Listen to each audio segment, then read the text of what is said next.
Hello and welcome to Cal's Calls video series. I'm your host, Joseph Callamore. I know it's been a while, a lot of big things, a lot of big changes going on in my life personally, as well as with the website. Out here based in Oklahoma now, so again, everything is quite different.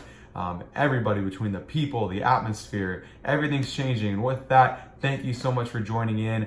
Today we're going to do a quick refresher on the upcoming NBA free agency. Coming up this summer. We're going to go over the biggest name free agents, where their best fits are. They haven't changed that much, but there have been some storylines that have changed, kind of where I feel as though the best fit's going to be for some of the bigger names going into it. I know we did one of these type of articles, situations, a few months back. Again, just a few different scenarios, but I just want to do a quick refresher for those heading into summer. So first off, number one free agency on my board is going to be Kevin Durant.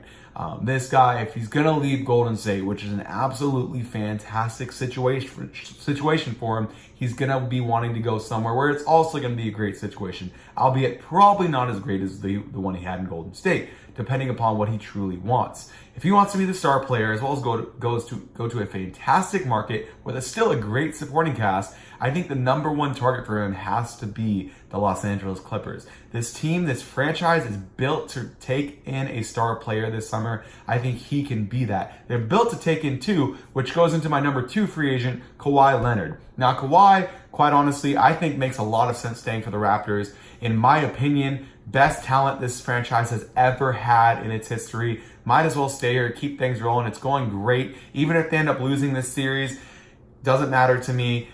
I think he's a great fit in Toronto.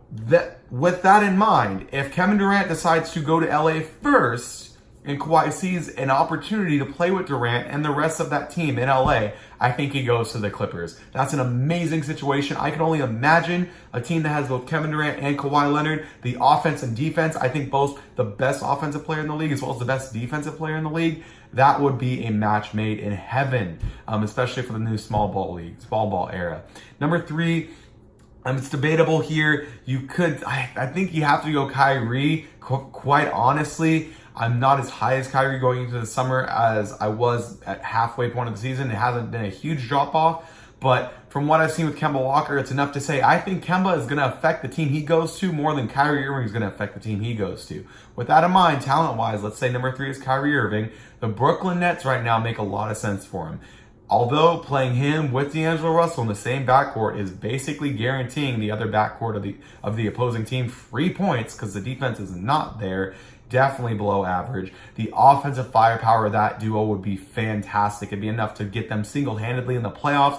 Now what they do in the playoffs, can't tell you, because as you can see in the Eastern Conference right now, the two best defensive teams in that conference, both Milwaukee and Toronto, are the ones who made the conference finals. So it'd be tough to see a duo of D'Angelo Russell and Kyrie Irving make it that far. But again, very entertaining. It'd be very fun to watch. So I'm thinking they really are the front runners to Kyrie. If not them, the Lakers make sense. He's mending the relationship with LeBron. The Knicks make sense. Although if he's going to go to the big market of New York, might as well go to the better situation right now, which is in Brooklyn. Number four, we got Kemba Walker. Again, the K's get it really hard to get mixed up. Kemba Walker, fantastic point guard. Point guard of my best player on my personal favorite team, the Charlotte Hornets, who are the worst situation to be with right now. If I am Kemba, I understand loyalty. It's amazing. It's very rare to find in the modern NBA, but please, for your sake, go to a better team. You deserve better. You deserve to win. I get you've already won a national championship in college. Let's take a step towards winning one in the National Basketball Association. For me, I think the Phoenix Suns make sense, although that is a team that's not ready to compete as of right now. The Dallas Mavericks, again, young team, although one that I think can make a lot more noise with Kemba Walker in the fold. The Utah Jazz is probably his best bet in terms of overall fit to compete in the conference finals anytime soon. I think that him next to Donovan Mitchell and Rudy Gobert would be absolutely lethal because they do need a killer like that in the fourth quarter. Donovan Mitchell, for as great as he is, there were times where I think he didn't shine as bright as he did his rookie season this year, especially going into the fourth. So I think adding a dimension like Kemba Walker would really take some pressure off of him and really create a great offensive duo in that backcourt of Utah. Next, Klay Thompson, one of my personal favorite players in the entire NBA. If he's going to leave, same as Durant, he needs to go to another great situation. The Clippers would make sense here, but quite honestly, I don't think he's leaving Golden State. This is his team. This is his franchise. I get that Steph Curry is the face, but Klay Thompson's just as big as a part of everything that's happened there in the last, in the 2010s as Curry is. He's been that Splash Brother. They were the original Splash Brothers, and he's not leaving anytime soon, in my eyes. Next, Tobias Harris. You could say, to me, I think Butler has really shined in the playoffs, so I think Butler is probably an upper echelon player. But I have it listed as Tobias Harris. I think he's going to, again, in terms of affecting the team he's going to go to, I think he's going to have a big effect. I think the Brooklyn Nets make a lot of sense. I think if they could get somebody like him, as well as Kyrie Irving, that's a team that's automatically a contender in the Eastern Conference, especially if Kawhi Leonard leaves Toronto. It's Milwaukee, Brooklyn is two of the top competitors in the near future. So I think that make a lot of sense for Tobias. Quite honestly, the best thing about Harris's game is that you could plug him into any roster in the NBA and he's going to do well. So that makes sense. Staying in Philadelphia next to Joel Embiid and Ben Simmons makes a lot of sense for him. Totally depends how the Butler situation plays out. But even if Butler doesn't stay in Philadelphia, I think that Tobias Harris still makes a great fit there.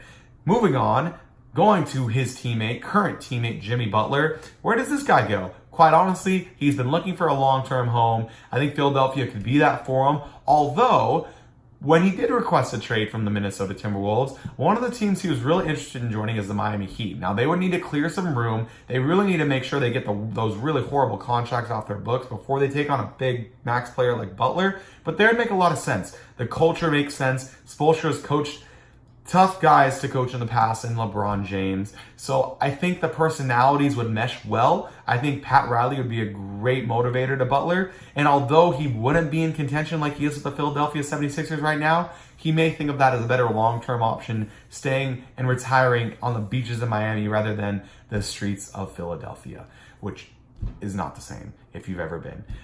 Next, Chris Middleton of the Milwaukee Bucks. Quite honestly, don't think he should leave. I think he's in a fantastic situation right now, playing kind of Robin to Giannis's Batman.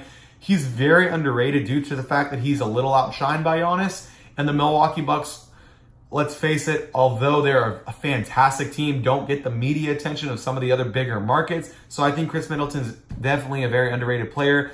If he's not going to stay in Milwaukee, again, the Nets make a lot of sense if they miss out on one of their top targets. I think the Clippers make a lot of sense if they miss out on the upper echelon of free agents. But I think this is a guy that Milwaukee's really going to prioritize to make sure they get him signed on the first day of free agency. If that's his priority, is to get signed ASAP, then I think he stays in Milwaukee. I don't think he should even attempt to try to leave there. It's a fantastic situation for him.